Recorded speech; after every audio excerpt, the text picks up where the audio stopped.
오늘 또 주님 사모하는 마음 가운데 주의 제단에 나와 하나님께 예배드리는 성도 여러분, 하나님께서 베풀어 주시는 은혜와 축복 받아 누리시기를 주님의 이름으로 축원을 드립니다. 오늘은 성령 강림 후 둘째 주일이요 6.25 민족 화해 주일로 예배드립니다. 우리 민족에게는 6.25는 커다란 비극입니다. 수많은 사람이 목숨을 잃어야 했고 나라가 반쪽으로 나눠진 아픔과 이산의 아픔을 겪어야만 했습니다. 그게 이제 75년이 되었네요. 언제까지 비극에만 머물러 있어서는 안 될 일일 것입니다. 이를 극복하고자 하는 소망을 담아 우리 교단은 6.25를 맞이해서 민족 화해주일이라 이름을 붙이고 예배를 드립니다. 역사를 돌아보면 어떤 의미에서는 참 우리나라는 불행한 나라였기도 합니다. 2차 세계전쟁이 끝난 후에 그동안 우리나라를 강점하고 있던 일본은 패전을 했죠. 일본의 패전으로 끝난 그 이후 우리 민족은 자주 독립국가를 수립해야 되는데 그렇지를 못했습니다. 강대국에 의해서 임으로 그은 선 38도 선으로 인해서 남과 북이 나눠지고 말았던 것이죠. 남한은 미 군정이, 북은 소련이 점령하여서 주도권을 행사를 했습니다. 이후에 남과 북은 군정에서 민간 정부로 수립을 됐지만은 1950년 6.25가 터지고 말았던 것이죠. 전쟁은 어떤 이유에서든 우리에게 주어진 것은 참혹함만 남겨집니다. 모든 시설이 파괴된 것뿐만 아니라 생명을 앗아가기 때문에 그런 것이죠. 지금 최근에 진행되고 있는 러시아와 우크라이나의 전쟁도 그렇고 또 이스라엘과 팔레스타인이 더 확전돼서 이란까지 이어져 가는데요. 그 전쟁의 모습도 마찬가지입니다. 결과는 파괴되고 생명이 죽어나가는 그런 소식이 들려옵니다. 생명이 파괴되지는 생명이 죽어나는 이 참혹함은 더 이상 있어서는 안 될 일이죠. 그러나 이 한반도에 이 6.25가 터지고 또 그로 인해서 많은 나라들이 참전하고 또 휴전은 되었지만 남과 북이 국교선이 생기고 다시 한번 나눠지는 그런 역사를 간직하게 되셨습니다. 그 이후 이제 75년이 지난 지금 세계는 많은 이데올로기의 벽을 허물고요 화해의 세계를 만들어가고 있는데 아직도 우리는 이 이데올로기의 대결을 고수하는 마지막 남은 분단 국가로서요 세계인들의 뉴스를 제공하고 있는 것이 우리의 현실이 아닌가 싶습니다. 하다 나눠진 것이 오래되다 보니 민족의 정체성도 이제 애매모호해지고 있고요. 언제까지나 우리는 총칼을 서로의 심장을 겨누면서 살아야 하는지 어떤 의미에서는 서글픈 생각도 듭니다. 이러한 세상이 이렇게 남북이 나눠지고 총칼을 겨누는 이게 이제 끝이 나야 할 텐데요. 그 희망은 어디서 찾을 것인가 또한 묵상을 해봅니다. 성경은 우리에게 하나의 제도를 알려줍니다. 희년 제도란 것이 그것이죠. 희년은 모든 것이 회복되어지는 은총의 해요. 묶은 것이 풀리고 종살에서 자유노릇의 해방과 자유를 선포하고 실행하는 제도가요 희년의 제도입니다. 단순하게 말해서 원래대로 회복되어지는 것이라는 것이죠. 성경에서 50년이 되지면 50년째 돼 이렇게 모든 것이 원래 제도가 원래로 돌아가는 그런 제도를 만들어서요 그 지키도록 했는데요. 분단 이전의 세계로 돌아가는 것, 그게 우리의 소망이지 않냐 싶습니다. 희년의 은총이 다시 한번 이 한반도에 펼쳐지기를 소망하면서요. 그리고 6.25 전쟁의 이 비극이 되풀이되지 않도록 또 그렇게 되게 하기 위해서는 우리 신앙인들은 어떻게 살아갈 것인가를 생각하면서 오늘 하나님의 말씀 앞에 서 봅니다. 오늘 우리에게 주신 세 본문의 말씀은 요약하면 품어주시고 용서하시며 포용하시는 하나님을 만나게 합니다. 이사야 본문은 이제 바벨론 포로 생활의 고난이 끝났다고 선포를 합니다. 이스라엘 백성들이 왜 남의 나라에 포로로 끌려가서 고난을 당해야만 했습니까? 그들의 잘못 때문이라고 성경은 말합니다. 불의했고 우상 숭배에 빠졌다는 겁니다. 하나님을 버렸다는 겁니다. 성경은 이것을 간음이라고 표현합니다. 하나님을 섬기지 못하고 이방의 신을 섬기는 일, 간음한 것이라고 표현하면서요, 그러하였기 때문에 심판을 받아 이제 포로로 끌려갔다고 선언을 한 것이죠. 그 결과가 포로 생활인데, 이제 오늘 이사야 선지자는 이런 포로 생활하는 이스라엘 백성들에게 그 생활이 끝났다라고 선언을 한다는 겁니다. 하나님께서 용서해 주신다는 대전제가 담겨 있는 것이죠. 긍휼히 여기시는 하나님의 은총을 이사야는 이렇게 증언을 하고 있습니다. 로마서에서도 죄의 종을 죄에서 해방시켜서 이제 의의 종으로 삼아 주신다 선언을 합니다. 예수 그리스도로 말미암아 의로운 삶을 사는 사람이 된다는 것이죠. 즉 다시 말하여서 포용하시는 주의 은총을 우리에게 증언해 주고 있습니다. 복음서에는 삭개오의 이야기입니다. 놀라운 변화가 일어나죠. 삭개오가 이렇게 변할 수 있는 근거가 어디에 있습니까? 그것은 오직 예수 그리스도가 삭개오에 대해서 품어주시고 안아주시더라는 겁니다. 포용과 용납이 있더라는 겁니다. 삭개오는 구원받은 감격을 나눔으로 나타냅니다. 어쩌면 우리 민족의 분단의 역사를 변화시킬 열쇠가 이 하나님께서 우리에게 베푸신 포용이 아닌가 싶습니다. 포용하시는 하나님 안에 있다고 생각을 합니다. 포용하시는 하나님을 만나고 그 하나님이 주시는 은총을 누리면서 이 땅에 하나님의 사랑을 실천하는 귀한 믿음의 삶이 되시기를 바랍니다. 이 세 본문의 말씀, 우리를 품어주시고 용서해 주시고 포용하시는 이 하나님을 기억하며 말씀을 더 깊이 들어가 봅니다. 이사야의 본문은 온통 감격과 기쁨과 찬송으로 가득 차 있습니다. 내용을 요약하면 바벨론에서 포로 생활을 하고 있는 백성들에게 이제 너희들의 고난은 끝이 났다는 선언이 이사야의 핵심 1호의 메시지입니다. 그도 그럴 것이 이스라엘 백성들은 이제 예루살렘이 멸망하고 또 시온이 불모지가 되어지고 황폐화되어 버렸습니다. 이스라엘 백성들은 하나님은 우리들의 하나님이고 그들 하나님께서 지켜주신 것은 늘 안전하고 평안하다고 생각했는데 그 하나님의 상징인 시온성이 불타버리고 말았다는 겁니다. 쓸쓸히 버려졌고요, 살아갈 희망을 잃은 듯 했습니다. 하나님이 우리를 보호하지 않고 하나님 우리를 버렸다고 생각하기에 더욱 그렇습니다. 그러나 그들이 진정으로 회개하고 돌아올 때 예언자는 희망과 구원이 너희들에게 임할 거라고 구원의 메시지를 선포하고 있는 것이죠. 그동안은 하나님께서 이제 너희들 하나님을 섬기지 않는 그 죄를 물어서 잠시 동안 그 얼굴을 가렸지만은, 그러나 잠시 가렸던 그 얼굴을 다시 돌려서 영원히 사랑하시겠다는 것이 오늘 이사야 선지자의 예언의 말씀입니다. 한번 볼까요? 이사야 54장 8절 말씀입니다. 함께 읽겠습니다. 내가 넘치는 진노로 내 얼굴을 내게서 잠시 가리었으나 영원한 자비로 너를 긍휼히 여기리라. 구속자의 여호와께서 말씀하셨느니라. 아멘.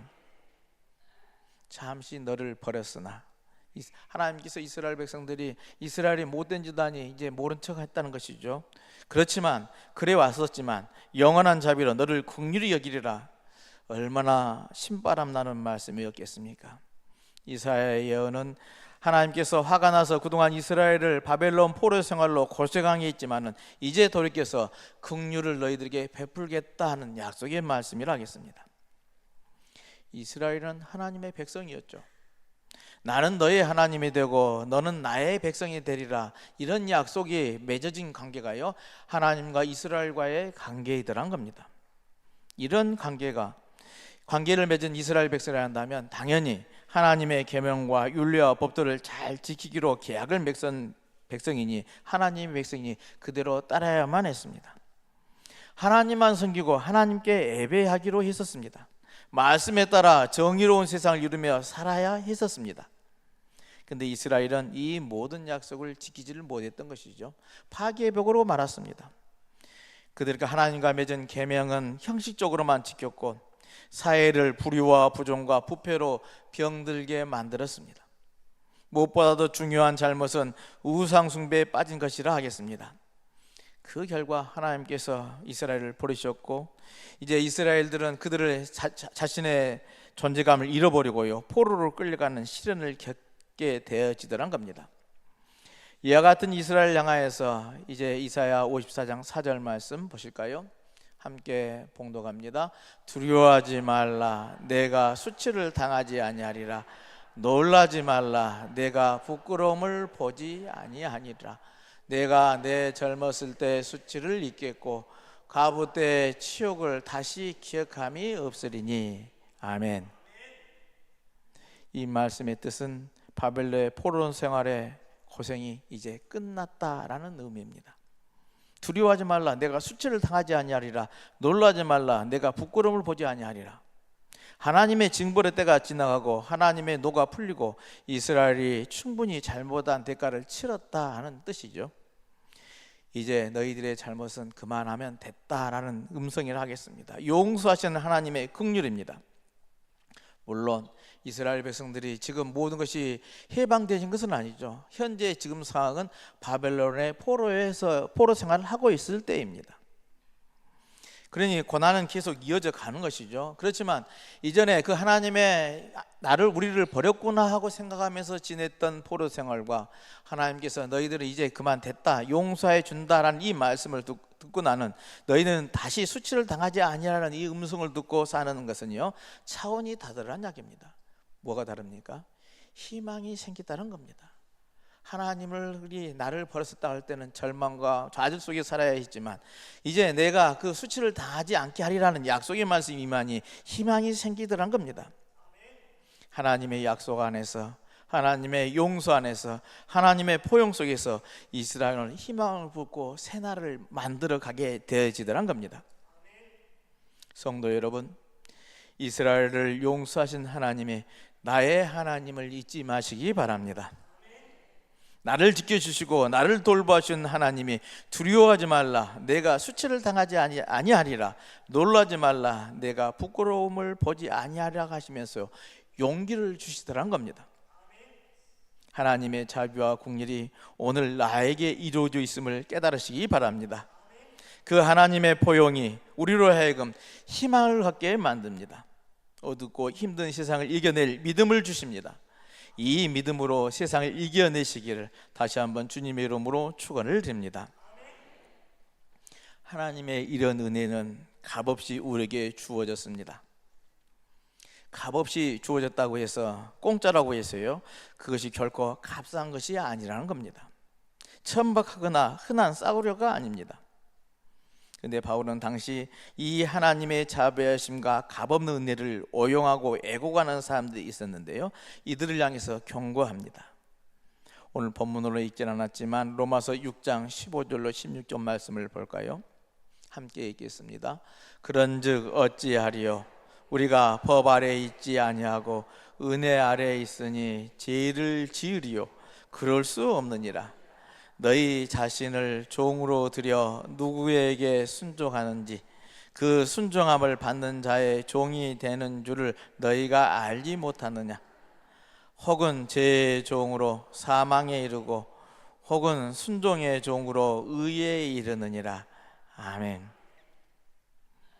바울의 설명은 이렇습니다. 우리는 주님의 보혈로 공로로 구원받고 의인이 되어졌다는 겁니다. 죄를 극복해야 의롭게 되어지는 것이죠. 우리는 전에 죄에 빠져 살았던 사람들입니다. 죄의 종이었습니다. 제가 원하는 대로 끌려갔고 시키는 대로 해왔습니다. 그러나 지금은 아니라는 겁니다. 예수를 믿는 순간 우리는 의인이 되어졌습니다. 의롭다 칭함을 받았습니다. 바울을 이래서 의인론, 칭의론이라고 불리는데요, 우리는 이렇게 의롭다 칭함을 받은 사람들이란 겁니다. 어떻게 해요? 십자가의 보혈로 돌아가신 예수님을 나의 구주로 그리스도로 고백하고 믿으면 의인이 되어진다는 겁니다. 이 사실이 우리를 신바람나게 하는 것이고요, 살아있게 만들어준다는 겁니다. 하나님은 하나밖에 없는 독생자를 우리의 의로움과 구원을 위해서 골고다 언덕의 그 십자가의 희생제물로 삼아 주시더란 겁니다. 이런 은혜를 베풀어 주신 분이 누구냐? 바로 예수 그리스도이시라는 이야기입니다. 이제 우리들은 이 은혜 안에 사는 사람들입니다. 옛사람이 그리스도와 함께 십자가에 달려 죽고요, 죄의 노예에서 해방되어지고 세례를 통해서 예수 그리스도와 연합하여서 생명 가운데 살아가는 믿음의 사람들, 그리스도인이니 우리가 그런 의인이란 이야기입니다. 어떻게 이렇게 가능합니까? 어떻게 이와 같은 놀라운 변신이 가능한 것입니까? 우리들이 죄인임에도 불구하고 그 죄를 용서해 주시고 포용해 주시는 그리스도 예수의 사랑 때문에 그렇게 되어진다는 겁니다. 이게 바로 복음인 것이죠. 죄인이 의인이 되는 이 놀라운 사건, 이 소식이, 기쁜 소식이 바로 복음이라는 이야기입니다. 이 복음의 은총이 충만히 임하는 믿음의 삶이 되시기를 또한 주님의 이름으로 축원을 드립니다. 이 사랑의 복음 앞에 거꾸러진 우리에게요, 할 일이 있습니다. 이렇게 은혜 받고 구원의 은총을 입어서 의인이 된 사람들이 살아가야 할 일이 있다는 겁니다. 그 일은 우리는 삭개오에서 배울 수가 있습니다. 삭개오는 우리에게 구원받은 죄인의 삶이 어떠한 것이어야 하는지를 알게 하여 주십니다. 또 우리의 죄된 삶에도 불구하고 긍휼을 베풀어서 생명을 허락하시는 이 주님의 뜻을 받들어 사는 삶이요, 어떤 삶이어야 하는지 삭개오가 가르쳐 주더란 겁니다. 우리들이 잘 알고 있는 삭개오 이야기가 그렇죠. 부유하고 중요한 도시였던 여리고에서요, 세리장으로서의 삶을 살아온 것이 삭개오였습니다. 세리장이라는 신분 그 자체가요, 모든 사람들의 이미지에 그렇게 좋은 이미지는 아니었습니다. 그도 그럴 것이 로마의 식민자에 살아갔던 이스라엘 백성들에게 로마의 세금을 거둬서 바치는 자라는 이미지가 있기 때문에요, 아무도 좋아하지를 않게 된 것이죠. 세리장이 된 이 삭개오, 그다지 행복하지 못했을 것 같습니다. 우리들이 생각하는 것처럼 매국노라는 동족의 질타도 문제겠지만 스스로의 양심에도 가책을 느껴봤을 것입니다. 모든 사람들이 이제 그들의 시선이 따갑기에 당연히 왕따 당한 삶처럼 그의 허전하고 공허한 그 삶을 살아야만 했더라는 겁니다. 그러던 중 예수가 지나가는 얘기를 듣습니다. 그 예수는 기적을 행하기도 하고 높은 인격을 소유하기도 했지만 특히 그의 이름에 붙어진 별명이 있죠. 세리와 죄인들의 친구란 이름이 함께 따라 붙습니다. 그가 그러기에 삭개오는 그 예수를 만나고 싶었고 또 대하고 그 주님을 어떤 분인지 알고 싶더란 이야기입니다. 천신만고 끝에 예수를 만나는 날, 예수는 그에게 삭개오야 어서 내려오라 말씀합니다. 신기하게도 예수님은 처음 만났는데 그 삭개오의 이름도 압니다. 삭개오의 이름을 아는 그 전지전능하심의 예수님의 초점이 아니라 우리들이 여기서 보는 것은요, 삭개오가의 회개와 그에 따른 회복과 구원의 메시지를 우리는 다시 한번 주목합니다. 예수를 집으로 초청한 삭개오에게 예수님은 말하죠. 누가복음 19장 8절 말씀입니다. 삭개오가 서서 주께 여짜오되 주여 보시옵소서, 내 소유의 절반을 가난한 자들에게 주겠사오며 만일 누구의 것을 속여 빼앗은 일이 있으면 네 갑절이나 갚겠나이다. 아멘. 삭개오가 얼마나 변했습니까? 세금을 걷어 로마에 바치는 일을 하던 그가 이제 삶이 변화되어지더란 겁니다.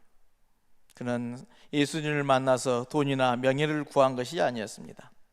어쩌면 그의 평생의 소원이었던 한이 되었을 작은 키를 정상이처럼 키워달라고 구한 것도 아닙니다. 또한 그가 여리고의 세리장이었던 그가 예루살렘의 세리장으로 진급해 달라고 원한 것도 아니었습니다. 진정한 내적인 변화가 일어난 것이죠. 이처럼 예수와 만나면은 내적인 변화가 일어나게 될 줄로 믿습니다. 생애의 가치가 송두리째 변화더란 겁니다. 주님을 집으로 모신 것만으로 부족했습니다. 그는 진정한 회개의 참된 결단이 일어날 때요, 그에게 예수님의 말씀을 합니다.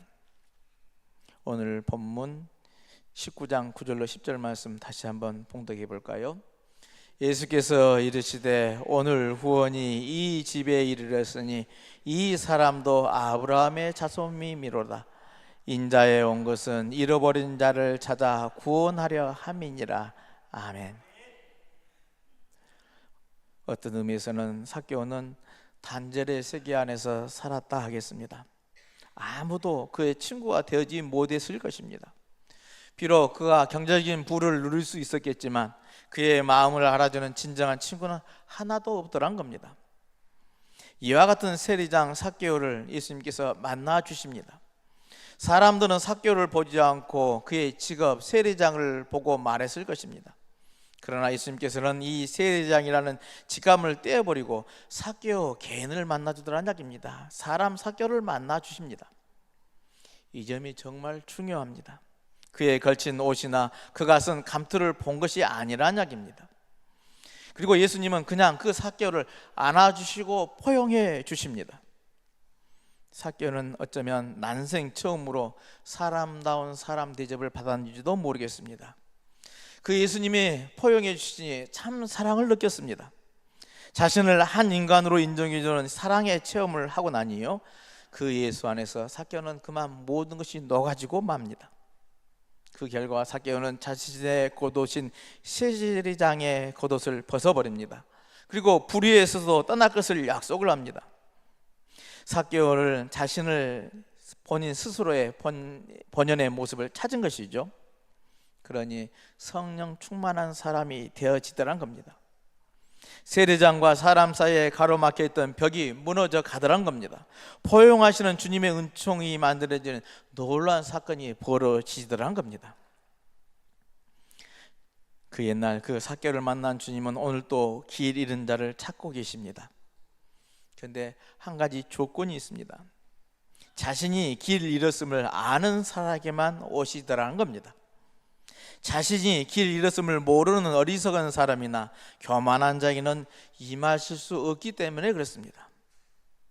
자신이 길 잃었고 하나님 도와주세요 하고 하나님을 찾는 자들에게 임하셔서 여르고를 진동하던 그때의 향기가 지금 이 세상에도 다시 한번 피어나시길 원하시면서 길 잃는 자를 찾아오시는 주님이신 줄로 믿습니다. 그게 한 공동체나 개인에게나 마찬가지입니다. 징계를 받아 생산하지 못하는 이스라엘 백성들의 모습을 이사야는 증언했습니다. 바벨론 포로성 안에서 절망 가운데 있는 그들이 되었을 때, 하나님과 이웃으로부터 잘려나간 삭개처럼 되었을 때, 그 절망의 자리에서 기독교의 신앙은 희망의 작업을 시작하게 되는 것을 새삼 깨닫습니다. 가만히 있는 자가 아니라 이 절망의 자리에서 어떻게 하면 일어나고자 하는 희망을 꿈꾸고 그 일을 위해서 나서는 사람들에게, 하나님을 찾고 하나님의 말씀을 찾는 자들에게, 주님께로 나아간 자들에게 주님은 찾아오신다는 사실입니다. 주님 앞에서 자기의 죄와 문제를 내어놓고 씨름하게 만듭니다. 이 씨름하는 자에게 주님은 찾아오셔서 새 희망의 삶을 열어주신다는 것이죠. 오늘 우리는 어떤 삶에 처해 있습니까? 어떤 절망 속에 있습니까? 이 절망 속에서부터 어떤 새 역사를 만들어낼 수가 있겠습니까? 우리가 다시 회복될 역사와 인생을 희망하면서 우리는 구체적으로 행동해야 될 줄로 믿습니다. 그것은 지난 죄들을 청산하고 새로운 삶에서 나 자신과 씨름해야 가능한 일이라는 이야기입니다. 주님 안에서 희망의 작업을 통해서 우리는 새 역사를 만들게 될 것이고 또 그것을 누리게 되게 될 줄로 믿습니다. 이 땅에 희년의 은총을 이루어가는 일, 분단의 역사를 허물고 새 역사를 이루어가는 길은 우리의 죄를 용서하시고 포용하시는 하나님을 만나게 될 때 또한 이루어지게 될 줄로 믿습니다. 삭개오처럼 포용하시는 은총을 세상 가운데 나누며 살아갈 때 그 역사는 우리들은 함께 공유하게 되고 이루어가게 될 줄로 믿습니다. 민족 화해의 주일로 맞아 하나님께 예배드리는 여러분, 하나님께서 우리를 포용하시고 은혜 베푸시는 은총을 받아 누리는 삶이 되시기를 바랍니다. 그리고 삭개오처럼 그 포용하신 하나님의 은총과 사랑을 세상 가운데 증가하고 나누며 살아가시기를 바랍니다. 그런 은혜가 우리 모두에게 함께 있으시기를 다시 한번 주님의 이름으로 축원을 드립니다.